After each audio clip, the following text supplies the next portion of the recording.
नमस्कार। उड़ान IAS academy के ई लर्निंग प्लेटफॉर्म पर मैं सुधीर वर्मा आप सभी का स्वागत करता हूं। आज हम चर्चा करेंगे हाल फिलहाल में चर्चित रही कुछ समसामयिक घटनाक्रमों की, जिनमें से पहला होगा निर्यात तैयारी सूचकांक, जिसकी रिपोर्ट हाल ही में नीति आयोग के द्वारा जारी की गई है। हमारा दूसरा टॉपिक होगा जशपुर पुरातत्व संग्रहालय। हमारा तीसरा टॉपिक होगा शिल्पी चौपाल। चर्चित व्यक्तित्व के रूप में हम सपना सोनी जी के बारे में जानेंगे। हमारा अगला पॉइंट होगा इको एथेनिक रिसोर्ट, और इन सभी टॉपिक से रिलेटेड कुछ समसामयिक प्रश्न उत्तर पर भी हम नजर डालेंगे। पर आगे बढ़ने से पहले आपको बता दें कि पिछले 9 वर्षों की भांति उड़ान आईएएस एकेडमी पुनः आपके लिए एक बार लेकर आया है 51 टेस्टों की श्रृंखला, जिसके अंतर्गत आपको मिलते हैं न्यूनतम शुल्क में न केवल 51 टेस्ट बल्कि प्रत्येक टेस्ट के प्रत्येक प्रश्न का वीडियो एनालिसिस। साथ ही छात्रों की विशेष मांग और आईबीपीएस की बम्पर भर्ती को मद्देनजर रखते हुए हम आपके लिए लेकर आए हैं मात्र 2500 रुपए में बैंकिंग के प्रीलिम्स की ऑनलाइन क्लास, 3500 रुपए में मेंस की क्लास और मात्र 4500 रुपए में प्री प्लस मेंस अर्थात इंटीग्रेटेड कोर्स। तो हमसे निरंतर जुड़े रहने के लिए आप हमारे यूट्यूब चैनल उड़ान आईएएस एडमिनिस्ट्रेटिव एकेडमी को सब्सक्राइब करें और बेल आइकन जरूर प्रेस करें, जिससे आने वाले सभी वीडियो के नोटिफिकेशन सबसे पहले आप तक पहुंचे। साथ ही सीजीपीएससी प्री, मेंस, एसीएफ और आईबीपीएस आदि परीक्षाओं की ऑनलाइन तैयारी के लिए आप गूगल प्ले स्टोर से हमारा एप्लीकेशन डाउनलोड करें। तो चलते हैं आज के पहले टॉपिक की तरफ। तो आज का हमारा पहला टॉपिक है निर्यात तैयारी सूचकांक 2020। दोस्तों, किसी भी राज्य का व्यापार तंत्र उस राज्य की अर्थव्यवस्था में महत्वपूर्ण भूमिका अदा करता है।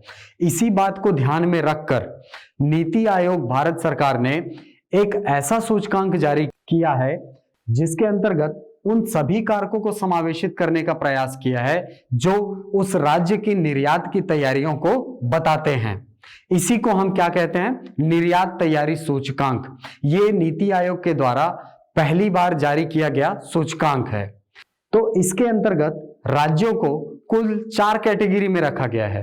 पहली कैटेगरी है तटीय राज्य, दूसरी कैटेगरी है हिमालयी राज्य, तीसरी कैटेगरी है भूमि से घिरे राज्य अर्थात लैंडलॉक्ड स्टेट्स, और चौथी कैटेगरी है केंद्र शासित प्रदेश या शहरी राज्य। और जिन बिंदुओं को इसके अंतर्गत पैमानों के रूप में माना गया है वो उनमें कौन है? पहला है नीतियां, दूसरा है व्यवसाय परितंत्र अर्थात बिजनेस इकोसिस्टम, तीसरा पॉइंट है निर्यात परितंत्र अर्थात एक्सपोर्ट इकोसिस्टम, और चौथा है निर्यात निष्पादन अर्थात एक्सपोर्ट एग्जीक्यूशन। तो इन्हीं 4 बिंदुओं पर आधार बनाकर एक सूचकांक जारी किया गया है जिसको नाम दिया गया है निर्यात तैयारी सूचकांक 2020। तो जैसा कि मैंने आपको बताया कि इस रैंकिंग में राज्यों को 4 कैटेगरी में बांटा गया है। पहली कैटेगरी जो थी वो कोस्टल राज्यों की अर्थात तटीय राज्यों की थी। इस रैंकिंग में सबसे पहला स्थान प्राप्त किया है गुजरात ने, दूसरे स्थान पर है महाराष्ट्र और तीसरे स्थान पर है तमिलनाडु। दूसरी जो कैटेगरी थी वो थी हिमालयी राज्यों की कैटेगरी।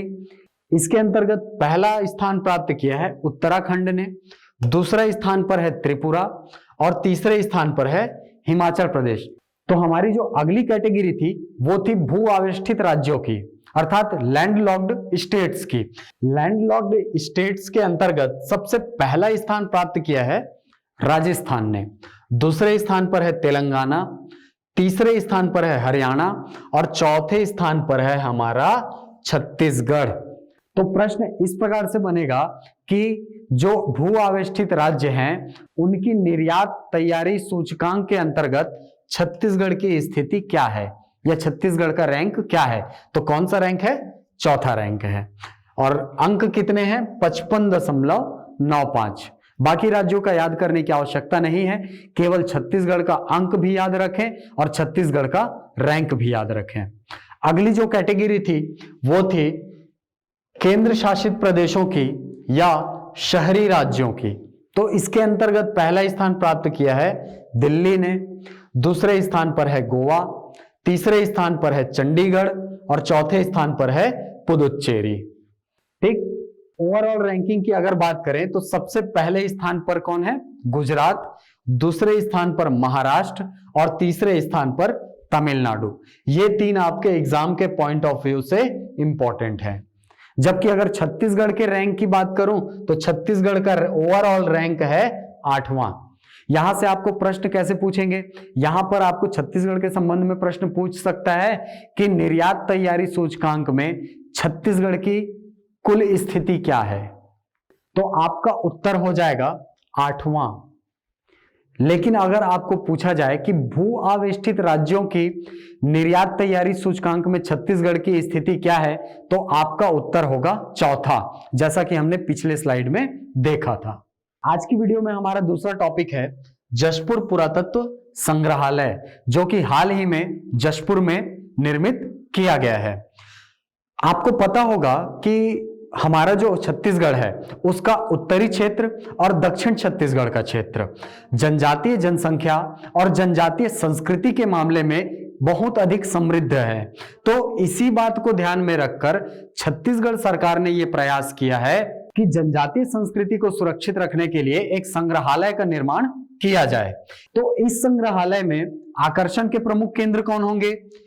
13 जनजातियों की सांस्कृतिक और पुरातात्विक महत्व की वस्तुएं, जिसके अंतर्गत उनके आभूषण, उनके बर्तन, उनके आखेट करने के या शिकार करने के औजार आदि ये जो सारे जो सामान हैं वो आकर्षण के केंद्र होंगे। दूसरा बिंदु है आदिम जातियों के परंपरागत आभूषण, अस्त्र शस्त्र आदि, जैसा कि मैंने आपको बताया।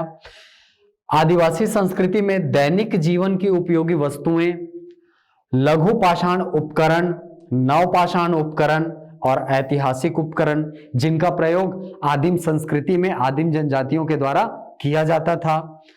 1835 से लेकर 1940 तक के भारतीय सिक्कों को भी इस संग्रहालय में संग्रहित किया जाएगा। इसके अलावा जशपुर क्षेत्र में पाए गए कुछ शैल चित्र के फोटोग्राफ्स, आपको पता होगा कि जशपुर का जो आरा क्षेत्र है वो शैल चित्रों और महापाषाणी अवशेषों के लिए प्रसिद्ध है। उन सब के शैल चित्र इस संग्रहालय में संग्रहित किए जाएंगे। चलते हैं अगले टॉपिक की तरफ। तो इस टॉपिक के अंतर्गत हम देखने वाले हैं शिल्पी चौपाल। अब ये शिल्पी चौपाल क्या है? शिल्पी चौपाल भारत सरकार के वस्त्र मंत्रालय द्वारा चलाई गई एक योजना है या एक अभियान है, जिसके अंतर्गत हस्तशिल्पों का प्रचार प्रसार करके शिल्प के प्रति लोगों में जागरूकता लाने का प्रयास किया जाएगा। ये जो योजना है या ये जो अभियान है, इसका प्रारंभ हुआ 15 अगस्त 2020 को और इसके अंतर्गत छत्तीसगढ़ में बस्तर जिले के परचनपाल में शिल्पी चौपाल का आयोजन किया गया है। तो ये आपकी परीक्षा के लिए महत्वपूर्ण हो जाता है, जिसमें स्थान को पूछ सकता है कि शिल्पी चौपाल का आयोजन छत्तीसगढ़ के किस स्थान पर किया जाएगा। ये जो योजना है वो लगभग 2 माह का इसका ड्यूरेशन है, लेकिन छत्तीसगढ़ में ये 1 हफ्ते तक चलेगा। तो चलते हैं आज के अगले टॉपिक की तरफ। तो इस टॉपिक के अंतर्गत हम चर्चा करेंगे चर्चित व्यक्तित्व की, जो कि हाल फिलहाल में काफी चर्चा में रही हैं। कौन है? श्रीमती सपना सोनी। वर्तमान काल कोरोना का काल चल रहा है।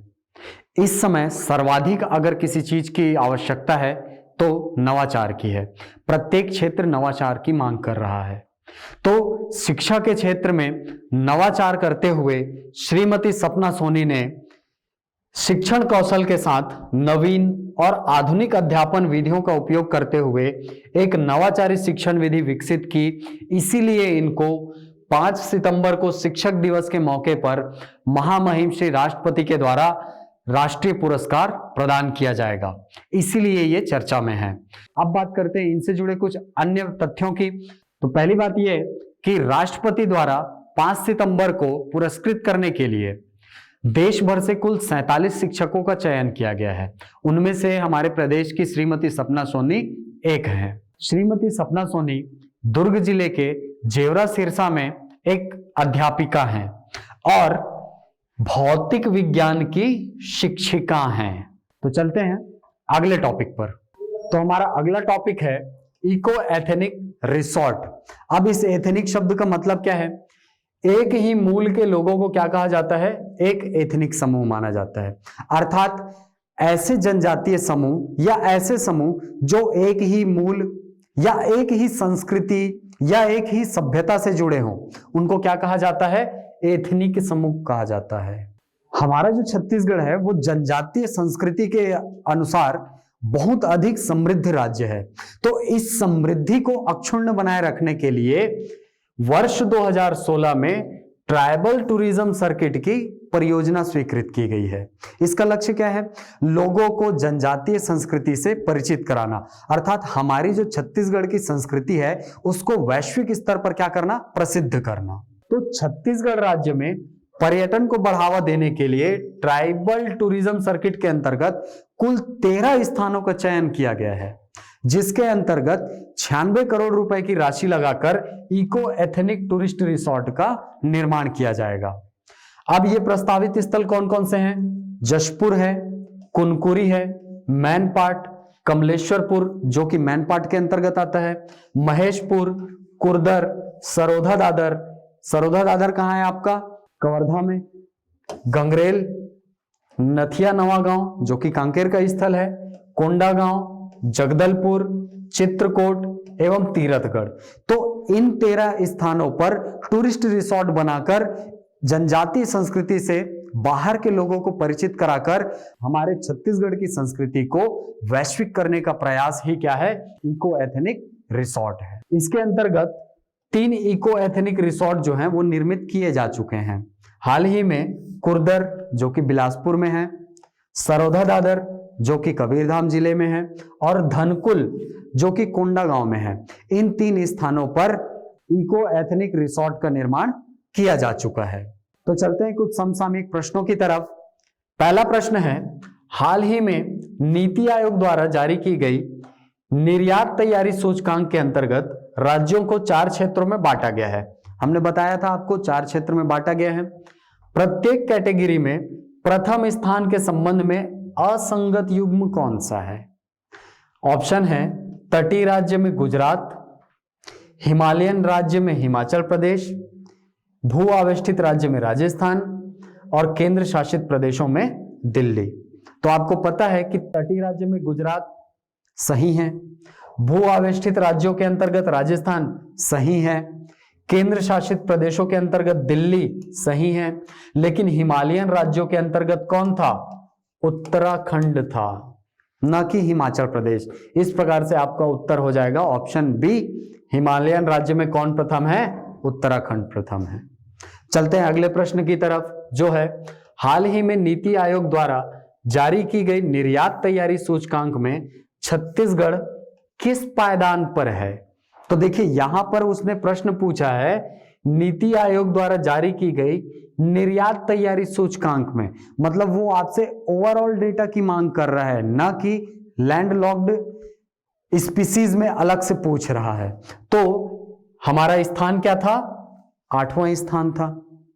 कुल राज्यों की अगर रैंकिंग की बात करूं तो हमारा राज्य किस नंबर पर था? 8वें नंबर पर था। जबकि अगर भू आवेष्टित राज्यों की बात करूं तो वहां पर हम कौन से नंबर पे थे? 4थे नंबर पर थे। ठीक, तो यहां पर चूंकि प्रश्न में निर्यात तैयारी सूचकांक ओवरऑल की बात कर रहा है, इसीलिए आपका उत्तर हो जाएगा ऑप्शन नंबर सी।